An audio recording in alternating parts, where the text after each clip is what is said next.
अस्सलाम वालेकुम दोस्तों, welcome to my YouTube channel और मैं हूं आपके साथ शहजाद गुल।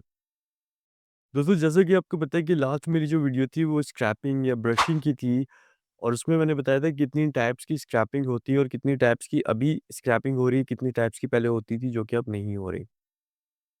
आज जो मेरी वीडियो है वो जो स्क्रैपिंग के बाद कौन से प्रोसेसेस होते हैं। स्क्रैपिंग के बाद जो मेन एक और प्रोसेस होता है, आपने शायद देखा होगा, पिनिंग का प्रोसेस होता है। पिनिंग या टैगिंग भी कहते हैं उसको। ये अब मैं आपके साथ ये एक तस्वीर भी लगा रहा हूँ जिसमें आप देख सकते हैं कि टैगिंग कैसे होती है, फिर उसका इफ़ेक्ट क्या होता है। अच्छा, ये जो काम होता है टोटली मैनुअल हाथ से होता है और ये मशीन्स के थ्रू होता है। मतलब कोई ऑटोमेटिक मशीन नहीं होती, जैसे लेज़र का काम होता है वो तो ऑटोमेटिक मशीन्स में होता है, जस्ट पेंट रख दो, पूरा प्रोसेस होके पेंट आपको बाहर मिल जाएगी। ये जो मशीन होती है टैगिंग की मशीन या पिनिंग की मशीन आप कह लें, इसकी तस्वीर भी मैं लगा दूँगा साथ में।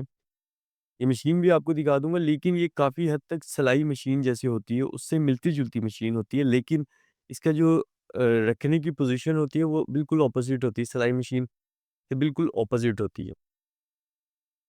ये जो इफ़ेक्ट होता है, ये ऐसा इफ़ेक्ट होता है कि अगर हम कोई भी जीन्स को यूज़ करते रहते हैं, 2-4 साल पहनते हैं, तो एक पिनिंग टाइप का नोच जैसे होता है, जैसे किसी जीन्स को कुछ अरसे तक उसे पकड़ के रखें, उसपे एक निशान बन जाएगा। लेकिन टैगिंग के थ्रू इसे टैगिंग करके वो निशान लेकर आया जाता है और ये बहुत खूबसूरत इफ़ेक्ट होता है, बड़ा नेचुरल सी लुक आती है इसके बाद। अच्छा, टैगिंग के बाद जो अगला प्रोसेस होता है वो होता है केबल टाई कह लें या बाइंडिंग कह लें आप, या थर्मल इफ़ेक्ट भी कहा जाता है, उसे क्रैकिंग भी कहा जाता है, काफ़ी नाम है उसके। अच्छा, मैं आपको थोड़ा बताऊँ कि ये इफ़ेक्ट होता कैसे है? ये इफ़ेक्ट होता है जैसे लाइन्स होती हैं, मार्बल की लाइन्स होती हैं या फिर मेरे ज़हन में तो इस टाइम मार्बल ही आ रहा है। मार्बल मार्बल की जो लाइन्स होती हैं, वैसा इसका इफ़ेक्ट होता है और इसको जो होता है ना, जो इसका प्रोसेस होता है, बड़ा ज़बरदस्त होता है। इस पूरी पैंट को फ़ोल्ड किया जाता है।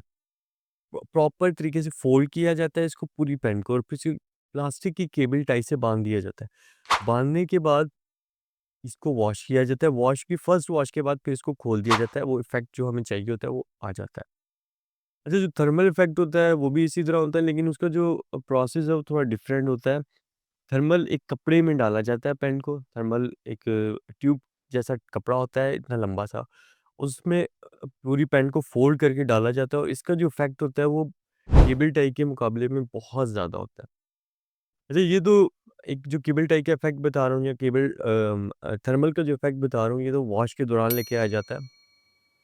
अब जो है करंट सिचुएशन ऐसी है कि लेज़र के थ्रू भी इस इफ़ेक्ट को लेकर आया जा रहा है और लेज़र से ये होता है कि टाइम और कॉस्ट बहुत ज़्यादा बच जाती है।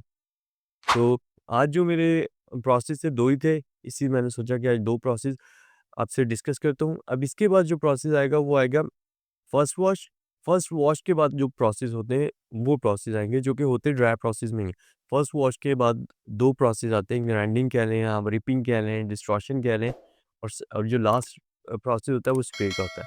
अगली जो हम टॉपिक है इन दोनों को कवर करूँगा, उसके बाद फिर हम मज़ीद देखते हैं कि कौन से टॉपिक पे बात करते हैं। आज की वीडियो को यहीं ख़त्म करते हैं। आपसे एक रिक्वेस्ट है कि आप मेरे कंटेंट देखते हैं, व्यूज़ अच्छे आते हैं, लेकिन आप लोग सब्सक्राइब नहीं करते मेरे चैनल को, तो काइंडली मेरे चैनल को सब्सक्राइब भी करें। Thank you so much. अल्लाह हाफ़िज़।